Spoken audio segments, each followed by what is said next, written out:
En fait, sur la V8, tu dois être content. Tu te mets comme ça, tu peux plus bouger là, Voilà. c'est bon quand ça accélère. D'ailleurs, t'en as fait démarrer le moteur. T'as vu? C'est trop bien ce que je me suis dit. J'ai fait ça, le moteur, il a démarré. Il s'est dit, c'est bon, C'est bon. on est prêt. Peut-être qu'il y a il y a un capteur haptique sur chaque truc. Ça, Bon, à l'intérieur de cette LC500. on dirait pas un peu un hôtel, une belle chambre, une suite, tu vois. Franchement, tout est recouvert. Il y a très peu de plastique. Tu me disais, c'est le seul plastique à ce niveau-là. Mais c'est vrai que déjà Lexus, ils savent faire en intérieur, mais en plus quand on est dans le haut du panier au niveau de leur modèle, là c'est vraiment bien fait.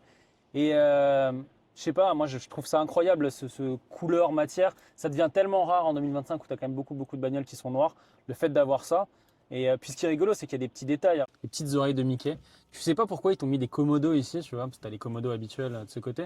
Mais là, tu as ton ESP, là tu as tes différents modes et tu peux changer comme ça. C'est bizarre, mais ça fait partie de l'univers Lexus, moi j'aime bien. Et le dernier truc, et c'est pareil sur l'UX, et ils l'ont enlevé sur l'UX avec le restylage, c'est au niveau du compteur. Ça, je trouve ça incroyable. Et ça fait presque, je ne vais pas dire toute la voiture, mais tu peux bouger à droite et à gauche. Et ça, je trouve ça super cool.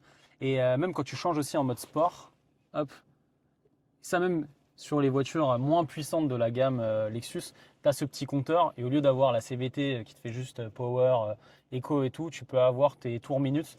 C'est tout bête, mais ça plus ça plus ça en fait vraiment une voiture différente, quoi. Puis c'est super confortable, hein. Il faut l'entendre. Ouais. C'est pas un clignotant. C'est comme une montre. Il y a un côté presque un peu métronome aussi dans le bruit. C'est un cliquetis de montre. Ouais. C'est tout bête, mais on sent que la voiture a vraiment été travaillée par passion et non pas un véhicule de raison comme tout ce qu'on nous pond actuellement. Ce détail-là aussi, c'est très bien intégré, c'est très joli. Et puis vraiment, l'alliage de couleurs à l'intérieur, regardez même à l'arrière, il n'y a pas une pièce en plastique à l'arrière. On retrouve le Mark Levinson à 13 haut-parleurs. Il est bien sur celle-ci. Il y a un certain cocon avec le son, mais on n'est pas dans quelque chose de très exubérant, très démonstratif. On est prêt à partir. C'est tellement de détails, rien que les poignées de porte et tout, tu vois, avec la vague comme ça qui continue. Et puis toi, tu as une seule vague. Moi, du côté conducteur, j'en ai deux, en haut comme toi, et j'ai une vague en bas aussi, qui vient ici pour reprendre les mémorisations de siège. Regardez bien le rétroviseur intérieur et dites-moi si vous voyez quelque chose pour garer votre fessier. Alors, pas le vôtre, mais là, les hanches qu'elle a. Bon, c'est un bel hommage. Franchement, c'était une très belle voiture et c'est fou. Le concept est de 2012. Ça n'a pas pris une ride à l'extérieur. À l'intérieur, il y a la finition Lexus.